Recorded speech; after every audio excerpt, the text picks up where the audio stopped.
Fala, povo economicamente inativo! Vocês vão descobrir o que é isso hoje. Bom dia, boa tarde, boa noite, tudo bem? Sabe o que é economicamente inativo? Pergunta para os pais de vocês aí. Falou, pai, mãe, ou quem mora com vocês aí. Eu sou ativo economicamente ou eu só dou gasto? Pergunta lá pra você ver. Você só dá gasto, velho. Você só dá gasto, menino. Mas mesmo assim a gente ama vocês, tá? Mesmo vocês estando dando só gasto por enquanto. Um dia vocês vão dar lucro. Tô brincando. Galera, ó, espero que esteja tudo bem com vocês, espero que a família esteja bem, espero que vocês estejam se cuidando. Quero voltar logo para a escola para poder encontrar vocês, mas por enquanto a gente vai seguindo com a nossa programação aqui, tá? Hoje eu vou fazer um bloco aqui de 3 aulas com vocês. Aula 19, 20 e 21. Vou explicar tudo certinho, com calma, como é que vai ser tudo isso. Como são 3 aulas, eu vou fazer aqui o vídeo em 2 partes, tá bom? Nós ainda estamos falando da população brasileira. Eu vou falar um negócio aí, se vocês não ficarem ninja nesse assunto aí, não tem mais ninguém que fica, porque vai estudar a população brasileira assim, não sei na onde. Mas na verdade hoje a gente continua falando da composição da população brasileira, mas hoje a gente está um pouquinho mais preocupado com o mercado de trabalho, com os setores produtivos, com a economia. Ei, ó, é você aí, você que manja tudo de economia, do setor privado, do Estado e tem as suas opiniões formadas. É essa aula aí que você vai ficar com raiva de mim. Mentira. Hoje a gente vai falar de setores produtivos então. Então, amarra a calça aí que a coisa é feia, tá? Temos bastante coisa para falar hoje. O nosso objetivo, pessoal do segundo ano, presta atenção. Segundo A, segundo B. O nosso objetivo hoje é entender melhor, né, a composição do mercado de trabalho, ou seja, o que a gente tem. Estou falando de Brasil, tá? Alguns conceitos são gerais, mas basicamente a gente está falando de Brasil. O que a gente tem de mão de obra no nosso país, com o que a gente pode contar, o que isso significa, é bom, é ruim, nós estamos num momento legal, nós estamos num momento ruim. Então a gente vai entender esses setores produtivos, né, juntando aí o estudo da demografia com o estudo também aí da parte econômica, que eu sei que vocês gostam. Então, tem 3 aulas aqui, ó. Estrutura da população ativa, que são as aulas 19 e 20, e vocês vão ver que está tudo junto, é tudo o mesmo assunto, é continuação. Trabalho e mercado de trabalho, são 2 coisas diferentes. O trabalho é uma coisa, e o mercado de trabalho é outro. O trabalho, olha só, também é uma mercadoria. Ou não? Será que é? Ih, essa ideia do Marx, sai fora, pula fora dela. Ou não, vamos ver se é verdade isso ou não, beleza? 3 aulas aqui então pra gente se organizar. Momento poder da água aí, Luiz, ó.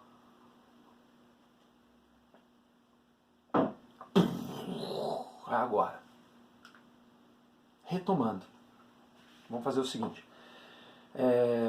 Teve um feriado aí, teve um buraquinho pra gente poder saber de onde nós estamos vindo. Basicamente é o seguinte, a gente está falando já há algum tempo da composição das populações, não só do Brasil, e como que a galera tem estudado isso, que o crescimento demográfico, o crescimento populacional se mostra como uma preocupação mundial, não de agora, mas desde o século XIX, falamos das teorias demográficas, olhamos a transição demográfica, né, como é que se comporta esse crescimento da população, essa transição da galera do campo para a cidade, de muitos filhos para menos filhos, o que isso implica no mercado de trabalho, o que isso implica para a mulher no mercado de trabalho, para os aposentados, as pirâmides, lembra que a gente viu tudo isso, a pirâmide etária de um país deixando de ser uma pirâmide, virando um botijão de gás, completando, um botijão etário, né? Completando a sua transição demográfica, a população está envelhecendo, a gente está vendo isso, e nós estamos vendo isso preocupado, porque a gente está ficando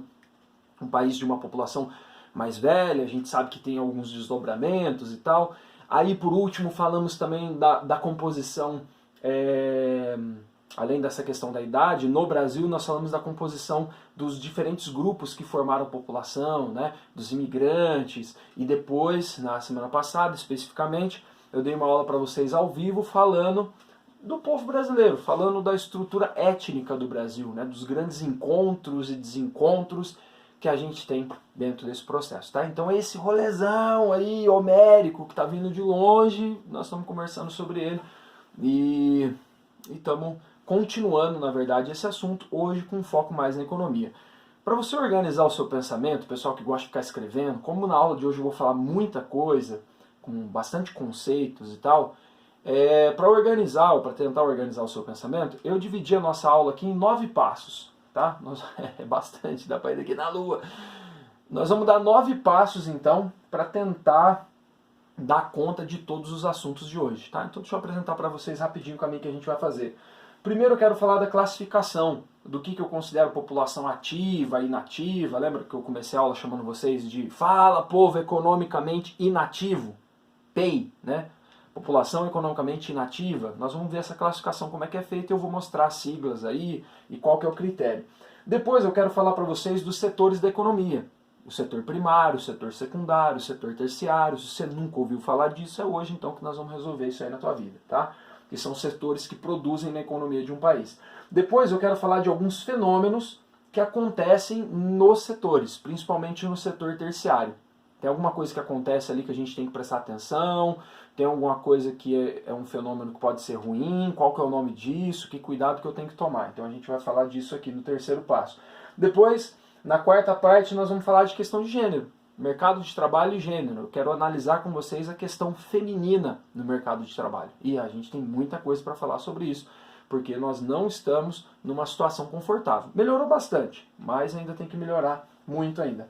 Depois, na quinta parte, eu quero falar sobre crescimento e desigualdade. Porque quando a gente está falando de economia, fica todo mundo buscando o tal do crescimento. A gente já falou disso em outros momentos aí, presencialmente, né?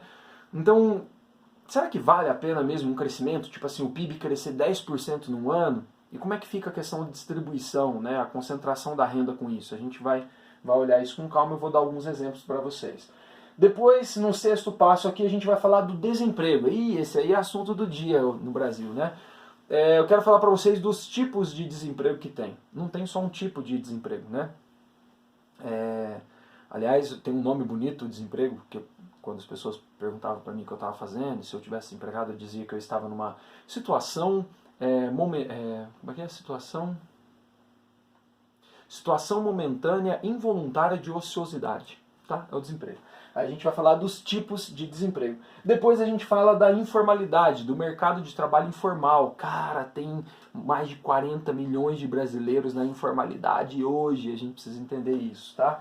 Depois eu quero falar da precarização do trabalho, do mercado de trabalho, tá? Falar dos direitos trabalhistas, das reformas que são propostas, os cuidados que a gente tem que tomar na hora de analisar o Brasil, comparar o Brasil com a Estônia e tal. E por último, eu quero propor para vocês, se possível, uma roda de conversa. A gente pode fazer isso na próxima aula, assim que der tempo, mas eu queria trocar uma ideia e ouvir vocês sobre o futuro do trabalho. O que vocês pensam disso? Eu sei que vocês não estão trabalhando ainda, mas já dá para a gente poder vislumbrar alguns cenários, portanto, tá? Então, para valer mesmo, são 8 passos. O 9º passo que a gente vai dar ali, ó, é uma provocação para a gente poder fazer uma conversinha e quem sabe vocês abrem a câmera, o microfone e a gente consegue se aproximar um pouco mais nessa aula aí. Combinado? Então vamos lá. Primeiro passo, para quem está anotando aí, escreva agora. 1.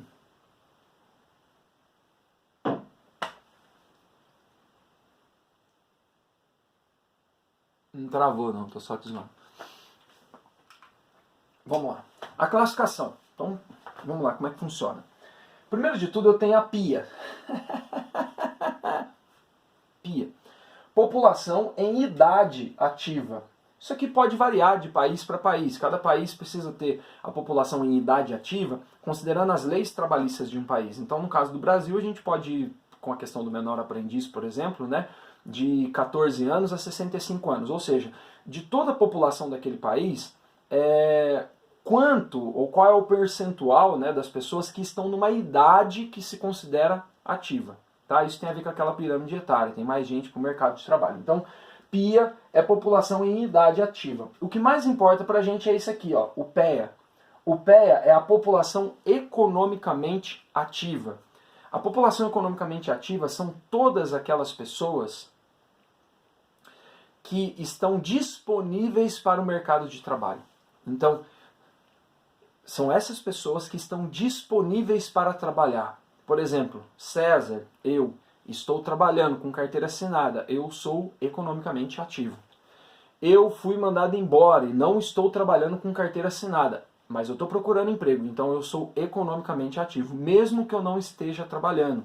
Então, nesse caso aqui dessa população economicamente ativa, eu considero quem está ocupado e também quem não está ocupado, porque aqui a minha intenção é tentar entender quem está disponível para o mercado de trabalho. Não importa se você está naquele momento ocupado ou não, mas você é economicamente ativo.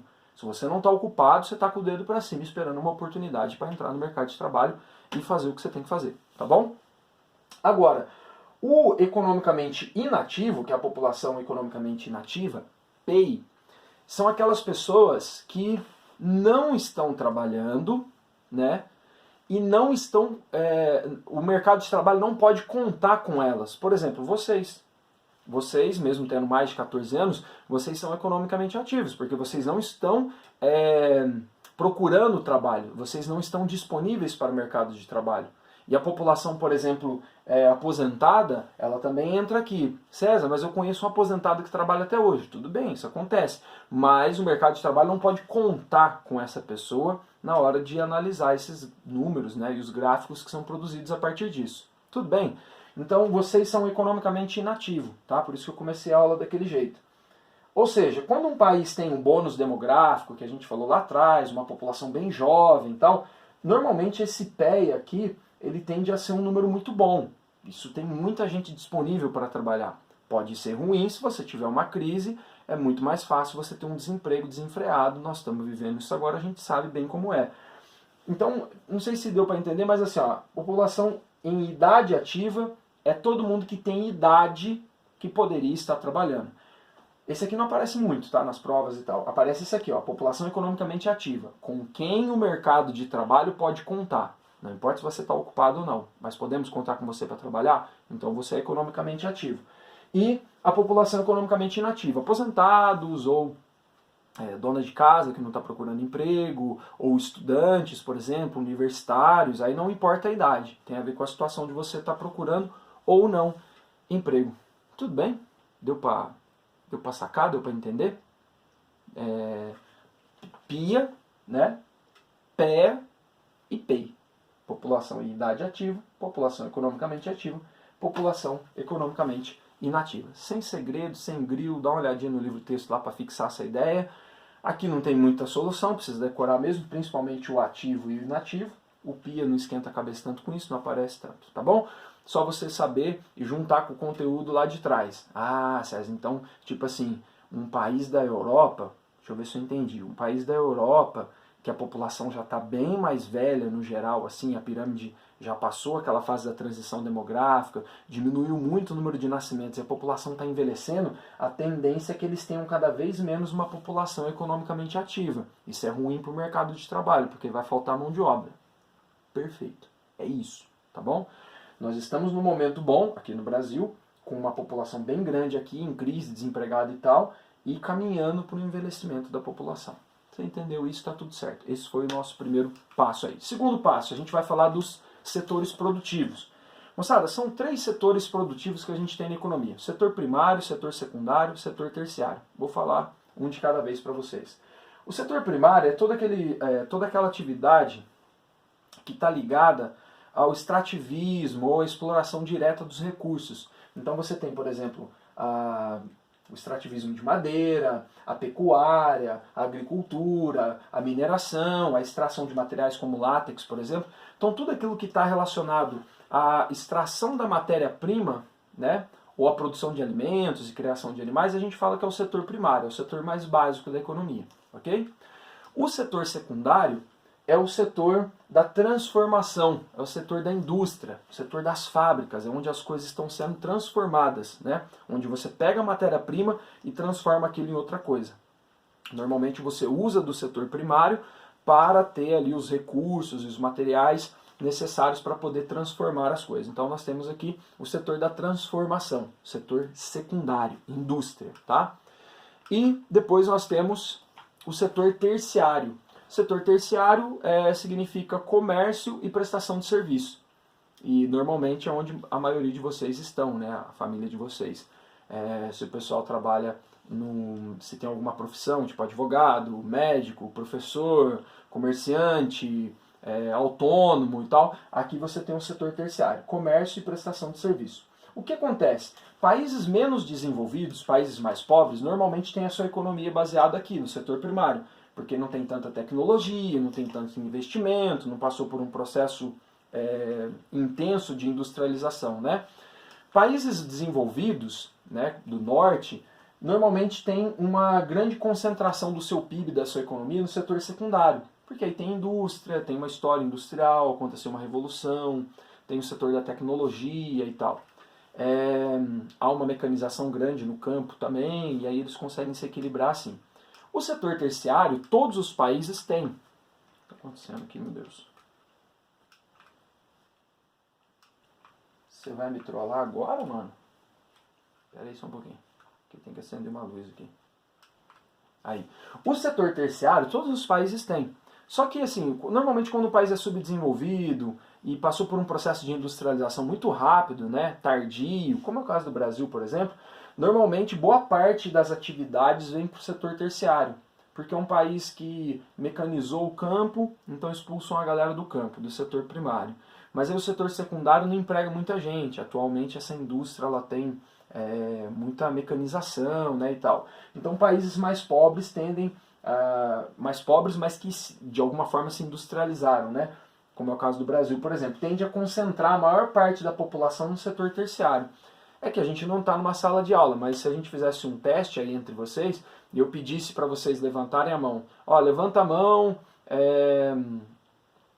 quando você tem lá na sua casa a renda da sua casa vem do setor primário, secundário ou terciário. Aí a gente ia levantar a mão, a maioria de nós, no setor terciário, tá? A gente até chegou a comentar isso em alguma aula aí para trás. Bom, aí nós temos aqui, tudo bem dos setores aqui, né? Vocês não podem responder, mas espero que sim. Setor primário, secundário e terciário. Isso aí é básico do básico do básico. O que a gente quer olhar um pouquinho mais a fundo. No terceiro passo que eu propus para vocês, eu vou falar de alguns fenômenos que acontecem. César, então tem alguma coisa que eu tenho que ficar esperto com esse negócio dos setores? Tem sim.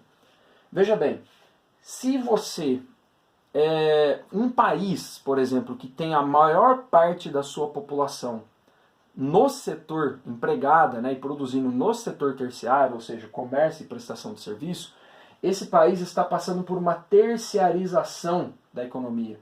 Ou seja, muito simples, ó, a maior parte da população trabalha nesse setor terciário. Isso acontece com a gente sim, tá? Então você tem um fenômeno, a maior parte da população trabalhando no setor terciário. Ok. Agora, pode acontecer uma hipertrofia desse setor terciário. O que seria isso? Esse país ele tem tanta gente trabalhando no setor terciário que isso é tão caótico e tão desorganizado que aí isso vira uma coisa ruim. Essa hipertrofia do setor terciário você pode entender como uma coisa ruim, algo negativo, como um inchaço do setor terciário. Ou seja, quase todo mundo está trabalhando no setor terciário, e aí as pessoas não têm qualificação para trabalhar no setor terciário, porque elas estão fazendo o que dá para fazer da vida. Exemplo, para ficar mais claro, um país que tem, por exemplo, igual o Brasil. Aqui cabe muito o Brasil, porque o Brasil tem uma hipertrofia no setor terciário. Nós nos industrializamos dos anos 30 para cá muito rapidamente, porque o mundo já estava, o norte já industrializado, a gente só recebeu a indústria pronta e foi muito rápido isso, né? Isso causou um êxodo rural muito rápido, as pessoas saíram do campo e vieram para a cidade numa velocidade incrível. Quando aconteceu esse processo, essa galera que veio do campo para a cidade não tem qualificação nenhuma para o setor terciário. A pessoa entrega um currículo lá e espera chamar. Ela recebe o telefonema e fala, ó, eu estou precisando de alguém para trabalhar. E aí a pessoa fala, eu vou. Para quê? Para trabalhar no caixa. Eu aceito. Não, é para ser vendedora. Também aceito. Reposição, também aceito. Segurança, também aceito. Serviços gerais, aceito. Eletricista, aceito. Então, tipo assim, você tem um mercado de trabalho no setor terciário que, além dele estar terceirizado, ou seja, além de estar a maior parte da população ali, está inchado, está desorganizado, está caótico, porque tem tanta gente trabalhando ali, falta tantas oportunidades nessa sociedade, que a galera é tudo meio que no improviso, sabe? A gente vê isso aqui no Brasil, pergunto para os pais de vocês, no caso da prestação de serviço. Eu passei por isso, quando fui construir minha casa, aí tipo, você contrata alguém. Ah, eu preciso de alguém para pôr câmera aqui. Aí você liga para um cara. Ah, põe câmera? Põe câmera. Aí o cara, um dia eu vi meu amigo, pô, agora eu tô pondo também. Tá, não tem qualificação nenhuma. Aí o cara põe câmera. Aí um dia, Aliás, tem um recado pra você que pôs câmera aqui em casa, que fez um serviço porco, tá? Se tiver um dia você assistir isso aí, problema é teu, porco. Aí um dia, cara, você pega e liga pra reclamar pro cara. Falou, velho, ó, a câmera que você colocou aqui em casa deu problema. E aí o cara fala assim, ah, não, mas eu não tô mexendo mais com câmera não, isso aí dá muito trabalho, agora eu tô fazendo churro pra vender. Entendeu? Aí, tipo assim, você não tem uma especialização do mercado. Tá todo mundo no setor terciário e a galera sai procurando emprego que nem louco, que trabalha onde dá. Então você tem uma qualificação muito ruim. Tudo bem? Deu pra entender? Terciarização é quando a maior parte das pessoas estão no setor terciário. Se isso fosse intensificando, pode ser ruim. Aí nós temos uma hipertrofia do setor. Ele fica meio caótico. A galera trabalha com o que dá. De dia eu sou Uber, de noite eu sou segurança, aí de fim de semana eu entrego pizza num lugar ali, de domingo eu ponho câmera na casa do César pra fazer porquice lá e vendo churro de segunda-feira, na porta da escola. Então, tipo assim, você pode ver que o nosso setor de prestação de serviço no Brasil ele é bem complicado porque a gente tem uma hipertrofia desse setor. Tudo bem, moçada? Tranquilo? Agora, deixa eu dar, ainda nesse terceiro passo que nós estamos dando, deixa eu dar 2 alertas para vocês, tá? Para os vestibulares, para vocês não se confundirem com algumas palavras, com alguns conceitos. Existe um termo que você não pode confundir com esse aqui, que é a terceirização. Ó, anota aí, cuidado. Terciarização é quando a maior parte das pessoas estão no setor terciário. Isso a gente já viu, guarda aí, reserva, ok, tudo bem. César, mas eu escutei também uma vez aí na TV o negócio de terceirização. Isso aí não tem nada a ver, isso aí é outra coisa. Isso aí é assim, ó. Por exemplo, eu trabalho para o Ângulo. Então eu dou aula no Ângulo, eu sou professor do Ângulo, sou registrado na escola. Eu trabalho para a escola. Vamos supor que a escola, a minha relação é direta com a escola, vamos supor que a escola quer contratar uma equipe de segurança para prestar segurança para a escola. Ela contrata, aí você vai sair no intervalo da escola, você vai ver que tem um segurança ali na porta da sala. Esse cara pode estar com um uniforme escrito assim, empresa de segurança sempre tem os mesmos nomes, né? Alfa Segurança. Alfa Segurança, ou seja, ele está trabalhando dentro do Ângulo São João, prestando um serviço lá dentro, trabalhando com vocês, comigo, mas ele não é funcionário do Ângulo. Ele foi terceirizado. Uma empresa o contratou e colocou ele ali. Então tem uma terceira aí no processo, entendeu? Então você tem uma terceirização. Então, por exemplo, você tem um hospital, aí o hospital tem um médico que trabalha para o hospital, mas aí tem o pessoal da equipe de limpeza. Aí é uma empresa que presta esse serviço para o hospital. Aí você tem uma terceirização desse processo. Recentemente nós tivemos uma reforma trabalhista que permitiu, antes era assim, somente as atividades, uma atividade fim, ela não poderia ser terceirizada. Por exemplo, se uma escola vende o quê? Vende conhecimento. Eu sou vendedor de conhecimento. Ou não. Eu não. Uma escola, ela vende educação. Então, assim, a atividade final da escola, antes da reforma, não poderia ser terceirizada. Então, o professor, que é o agente direto da educação, tem que ser funcionário da escola. Você poderia terceirizar a limpeza, a segurança, a logística de manutenção, tudo isso. Aí, com essa reforma, agora você pode terceirizar também a atividade final. Então, uma escola pode terceirizar um professor, um hospital pode terceirizar um médico, tá? Então, é uma terceirização, que é diferente da terciarização. Deu para entender, né? E o outro cuidado que vocês têm que tomar que tem um nome que é parecido também, é o tal do terceiro setor. Às vezes você está lendo uma matéria, assistindo uma reportagem e fala assim, o terceiro setor é outra coisa. Guarda tudo isso que eu falei até agora, abre uma outra caixinha. Quando a gente fala de terceiro setor, nós estamos falando assim, ó, o primeiro setor seria o Estado, o público. O segundo setor, o privado. E quando vem essa ideia de terceiro setor, seria aquilo que é privado, ou seja, uma iniciativa privada, mas que tem a intenção de fazer algo público. Parece complicado, eu sei, mas uma ONG é o terceiro setor. Então imagina o seguinte, ó, você tem o Estado, né, um primeiro setor, você tem as empresas, que é o setor privado, que é o segundo setor, e o terceiro setor seria uma ONG. Então se você conhece alguém que tem uma ONG, ela é particular, mas ela presta um serviço para a sociedade, então ela é um terceiro setor. Tá? Parece complicado, mas eu preciso avisar vocês que são coisas diferentes. Terciarização é uma coisa, é quando a maior parte das pessoas estão trabalhando no setor terciário. Terceirização é quando você você terciariza um serviço, né? Você terceiriza, perdão, um serviço. E terceiro setor é esse das ONGs, aí, por exemplo, né? Que é uma entidade privada, mas que tem um objetivo público, tá bom? São nomes complicados, mas só para você ficar sabendo que existe isso e para que você não faça, portanto, confusão, tá? Vamos mais um passo aqui e eu faço uma pausa nesse vídeo. Tá acontecendo contigo, né, amigo? Aí, pronto. Vamos fazer esse aqui, ó, mulheres e mercado de trabalho, ou seja, mercado de trabalho e gênero. Vamos começar pelo final. Vamos dizer o seguinte, a condição feminina no mercado de trabalho. Vocês sabem que tem muitos problemas, mas nos últimos anos você tem uma melhora dessa questão, diminuiu a desigualdade, aumentou os direitos, aumentou a participação, aumentou a conscientização. Então você tem um movimento mais organizado, muito mais organizado hoje do que em outros tempos. Ponto. Porém, a gente ainda precisa caminhar mais com esses direitos, em diminuir a desigualdade. Porque quando você vai olhar os dados do IBGE, eu deixei vários infográficos aqui para vocês, algumas imagens para vocês darem uma olhada, né, de como é que está a situação. Ou seja, a desigualdade, ela, apesar de ter melhorado, né, ou de ter diminuído nos últimos anos, ela ainda é brutal. Você ainda tem nos dados do IBGE e de todas as pesquisas que são feitas, né, os dados são péssimos. As mulheres elas não ocupam tanto quanto os homens os altos cargos, né, no mercado de trabalho. As mulheres ganham ainda menos do que os homens, né, em alguns casos quase 40% menos, né, em média 35%, 40%, depende da pesquisa e do tempo que a gente está falando. As mulheres trabalham mais do que os homens, e aí vocês têm que tomar cuidado, por exemplo, com a questão da dupla jornada, né?